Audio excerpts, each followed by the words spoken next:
Voice is... Sophronia Vasquez!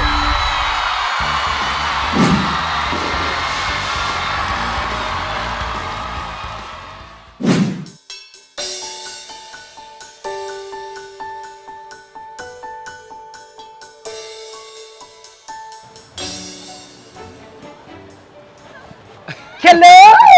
Yes, Hello! I'm so- Welcome to Beverly Hills, UP. Ay, Beverly Hills, UP Diliman. Oh my God, I'm so happy. Hello Oh po. my God! Salamat po. Thank you for this chance. Welcome back to the Philippines. Yes, yes, yes. O, anong pakiramdam, Aber, na bumalik sa Pilipinas matapos manalo ng The Voice? Ito yung totoong panalo. Kasi kumbaga, I was just waiting for the moment na maramdaman ko yung totoong warmth ng Pilipinas. Because they really love Filipinos to win. And now I'm back. Grabe. Guys, nasa Karen Davila vlog na ako. I made it. No, talagang I made it at na-interview ko siya. Alam mo, kumain tayo. I heard mahilig ka sa street food. Yes, ba totoo to? talaga. Oh, eto si Nanay, oh. Hello, hi, Alam niyo, hi, taga-UP Happy New ako, Year po. taga-UP ako. Hello, Oh my the God. winner of The Voice, Grabe. Sopronio. Thank you. Oh, di ba? So, unang-una, ba't ka mahilig sa street food? Sige. Kasi nung nagpunta Curious. sa Mindanao kasi talaga, street food yung aming go-to food. Kumbaga, lahat ng tao doon nahilig sa street food. Kasi kumbaga, get-go lang siya ba? Parang Oo, fast food. oo. And nung punta kami sa Manila, dumaan ako sa time na street food lang yung Oo kaya ko. nga, tama. Sige, ano tayo? Ito, chicken satay, ano to? Bituka, Bituka yan. baboy, Okay. chicharong bulaklak. At chicharong Yan. to? No! Chicharong bulaklak to, guys. Oh. Oh. Diempo, Liempo type tenga ko yan. baboy, Diyos ko, And no. then large pork. barbecue. Ito rin ang aming bestseller, buy one take one. So, mag-order na tayo para makapagkwentuhan tayo. Okay. Bili po kayo. Wow, bilib Okay. ako ha. So, kahit nanalo ka ng The Voice, nagsi-street food ka pa Grabe, rin. oo. Kasi, Sana, guys, walang street food sa Amerika. At may Wala. ganito ba doon? meron sa Dollar Hits. Ah, meron. Yes, sa May Manila. ganito. Pero kailangan mo parang 2 hours away mo siyang pupuntahan. So, ito yung... At mga Pilipino din ang nagnenegosyo. yeah. Talaga, at ang mga Pinoy yan. Dinala ang isaw talaga. Okay, what do you want? Ako, Ako dito. wanna Ako try talaga. this? Ako to, chicken satay. Ito. Wow, panalo. Gawin ko na. Ang Sige. galing. Oo, oo. Tenga Yan. baboy. Ayan. Ito. Tenga baboy. Ako barbecue. Barbecue. Gusto ko ito. Yan. Eto po ako. Yan.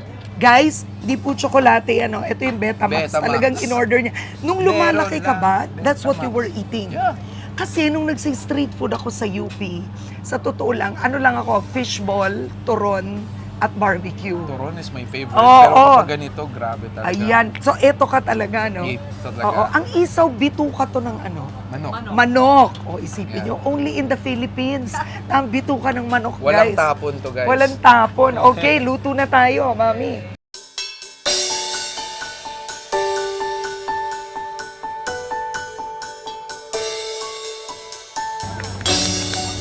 OMG!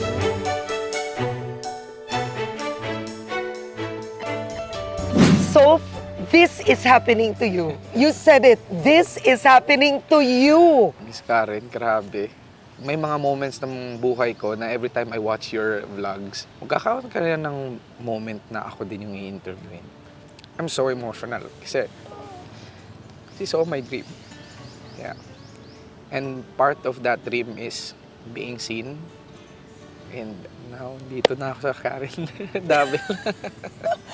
I'm so Grabe. touched, ha? I am so touched. Grabe. Nung tinawag ang pangalan mo as the winner, nakita ko yung tensyon. Yung kasama mo, nakatingin sa'yo. But you were just looking up. I was just praying. Maraming beses kasi akong nagkaroon ng time na almost there but hindi binigay. That moment is just, kumbaga, Lord, ikaw na bahala kung eto na ba yung inaasam kong dream. If this is your will, then prepare me. Sarap ma-feel pala na finally for the longest years of being hardworking dun sa craft na gusto mo. Hindi inasnap, mangyayari pala siya na the uncertainty is there, but blessed. Grabe.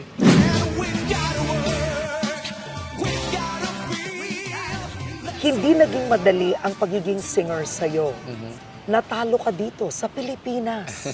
Isipin mo yon, saan ka hindi sinwerte sa Manila? Oh, tawag ng tangalan, The Voice Philippines na hindi man ako nilingunan. did you wanna give up? Dumaan na din ako sa time na yun, Miss Karen, na parang ayoko na.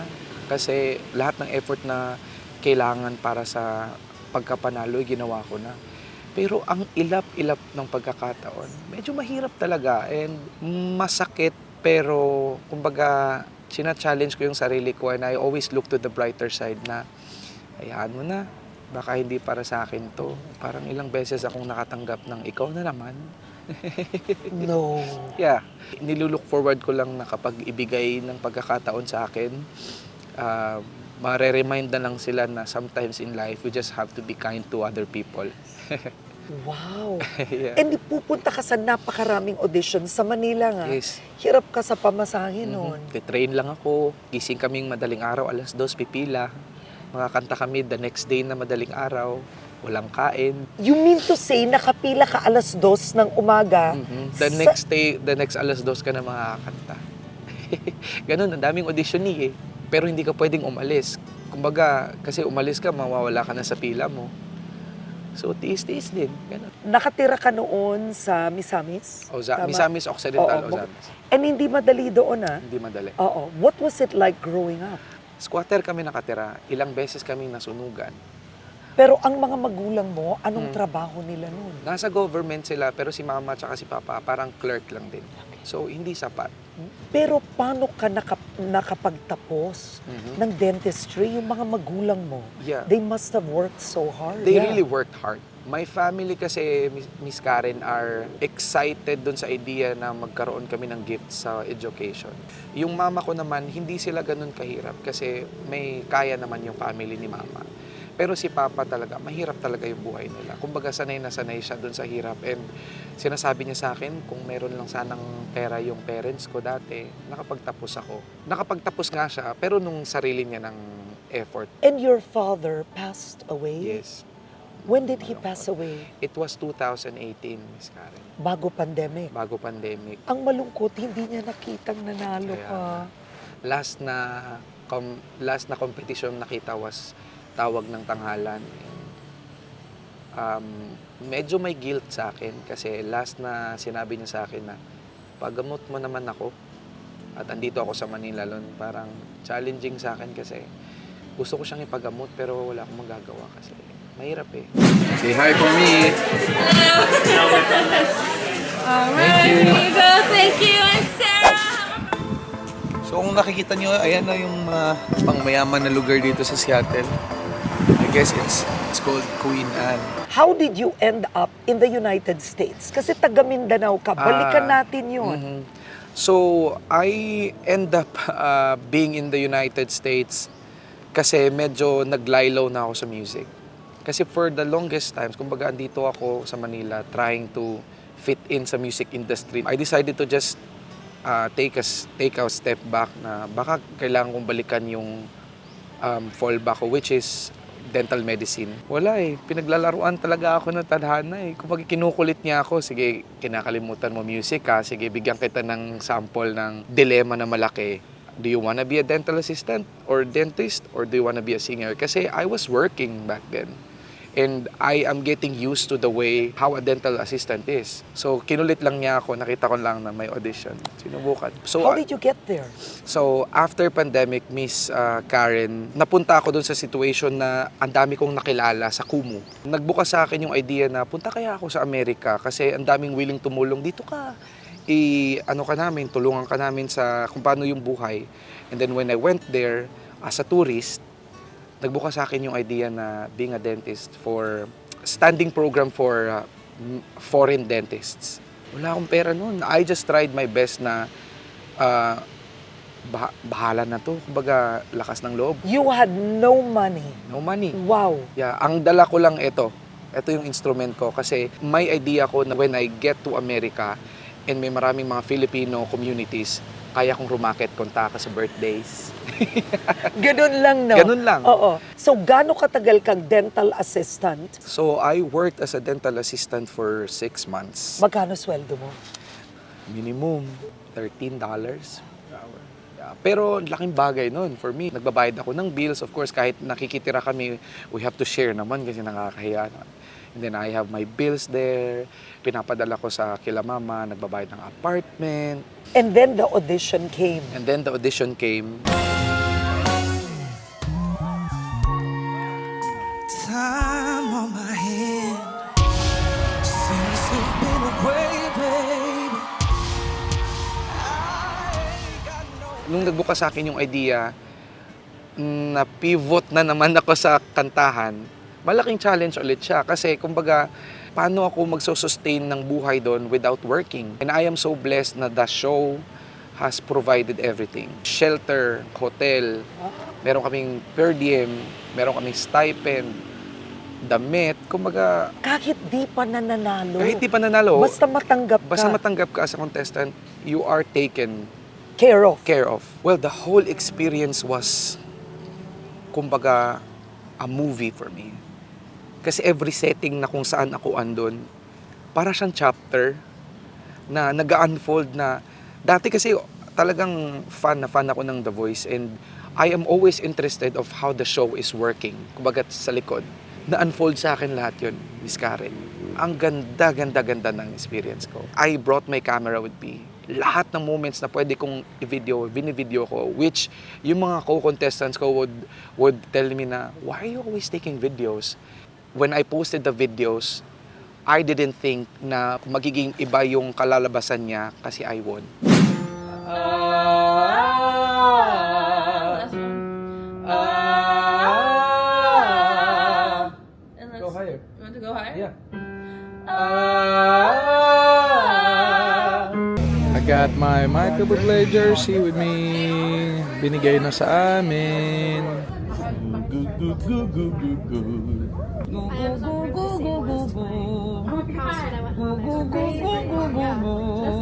What was the most difficult part of being a contestant? That whole experience. I think the most challenging as a contestant is to stay focused. Yung challenge of staying away from the family.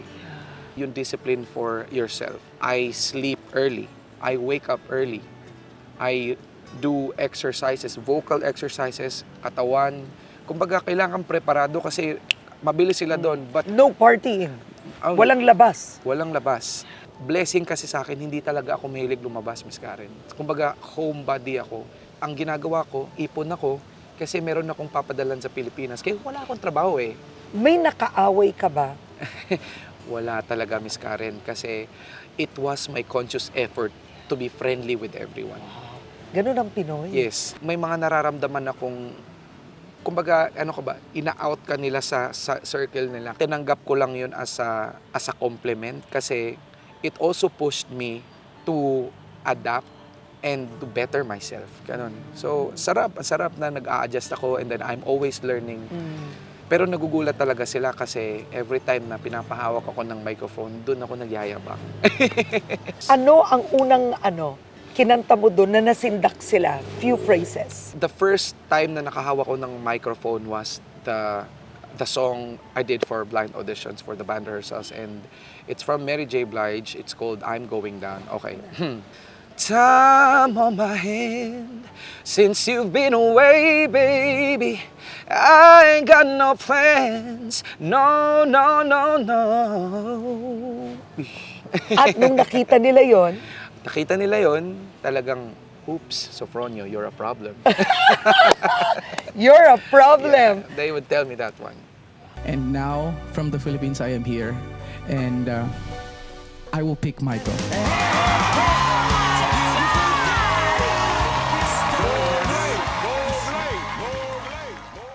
Ba't mo pinili si Michael Bublé? Bakit siya? Looking back, idol na idol ko siya, Miss Karen. Lahat ng songs na ginagamit ko sa mga singing competitions dito.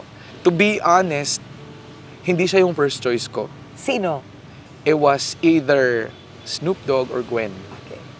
So nung nagpi-pitch na siya at narinig ko yung excitement niya, nakita ko sa mata niya nung sinabi ko, I'm Sofronio Vasquez and I'm from the Philippines, sinabi niya talaga na, wow! I want to start by saying salamat because the relationship I've had with the Philippines for so many years makes me love you even more. Your people are such a beautiful people. I can't even imagine how proud you're going to make them. Yun ang nagbukas sa akin ng idea na I think this is meant for me. I think we are meant to be with each other. So, totoo nga, no? Sinabi nga niya dun sa first line niya na hindi ko masyadong na-realize that moment is sobrang kaba ko eh. Sinabi niya, you and me to the top. I think you're gonna help me win and you're gonna win. Then I really won.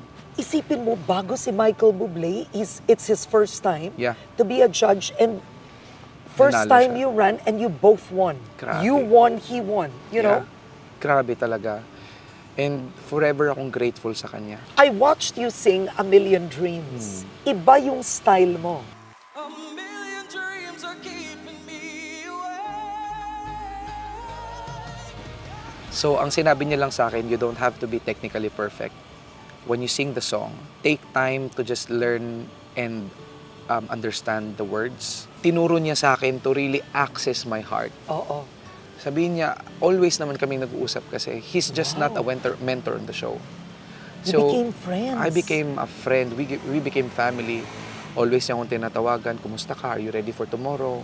Sinabi niya, a night before that singing A Million Dreams, tomorrow, whatever happens, be prepared, be at peace. Kung hindi ibigay sa'yo, then might be God is planning for something better. And that really helped me a lot. That conversation was also grounding moment sa akin na, okay, so kung ano mangyari bukas, kasi medyo nag-overthink na ako na, hindi, kailangan kong galingan kasi andito na ako eh. But it kept me grounded dun sa idea na I must be present kasi nabigyan ako ng pagkakataon from Mindanao of Philippines Oo. to the biggest stage of US. At nung tatawagin ang winner, you were looking up, you said you were praying. Nung Yeah. tinawag ang name mo, lumuhod ka. Yeah. Kumbaga, yung pagbagsak ko, Miss Karen, was the culmination of like, finally, yung hard work ko, napansin ako, and alam ko sa sarili ko na I am making myself proud dun sa effort na ginawa ko, sa preparation, sa patience, at alam kong yung buong Pilipinas nagbunyi, especially yung Utica na naging hometown ko. Sobrang nila akong minahal na hindi ko makakalimutan na kung paano nila ako in-embrace as an American.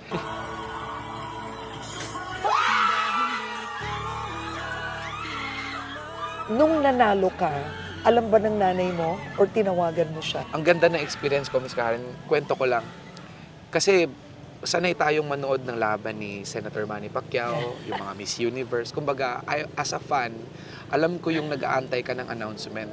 So when I was on stage, I was praying, but I was consciously thinking na for sure nanonood sila mama sa akin ngayon. Sobrang heartwarming narinig ko si mama. Yeah. Wow. Okay. Na nagsasabi siya ng TV ng I love you. Kumbaga, sarap ng pakiramdam na may mama ka na nagmamahal. Kasi at the end of the day, manalo matalo ka, it's your parents who really loved you, and I have to remind myself to give always honor, pride, kasi ang hirap maging parent. Wow. Ang nanay mo ba gusto mo dalhin sa Amerika? plano ko siyang dalhin at sinasabi ko nga sa kanya na kailangan mo magpalakas ha, kasi ang dami pa nating gagawin, ang dami pa nating goal. Pangarap ko magkaroon kami ng bahay, Miss Karen.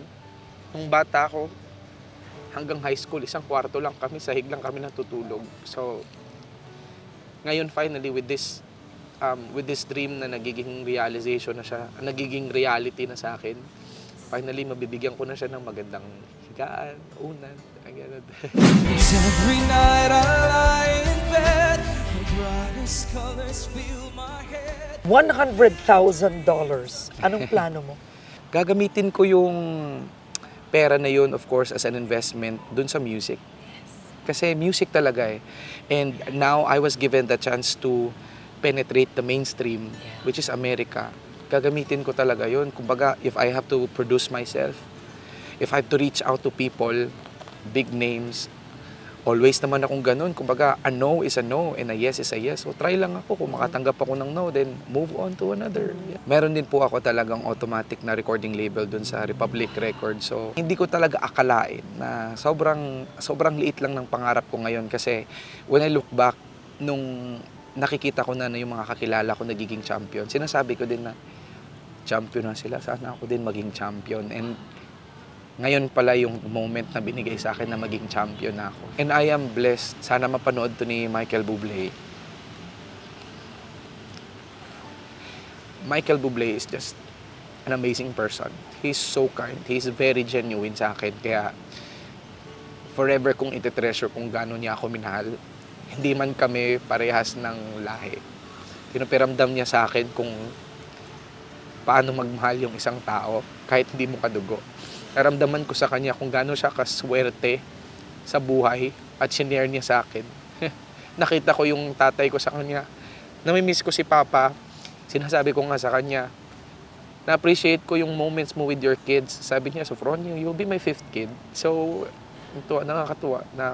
Kaya, if you're watching this, thank you for this moment and I forever hold it in my heart that you are my blessing, you are my hero na.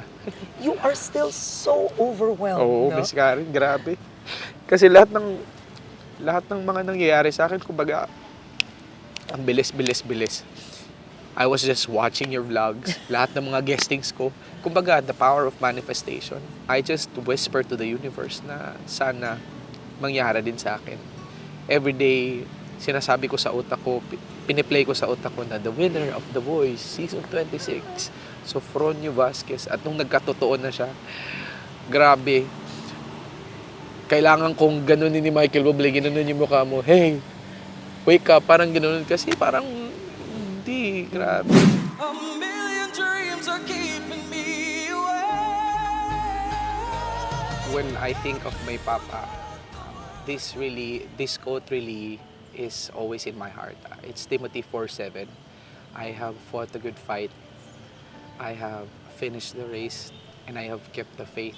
Kasi looking back, talagang kailangan mo lang lumaban sa buhay. Kailangan mong matapos ito ng malakas. It's always uncertain, but it's Him. It's His power. It's His time. And we all are blessed with His presence.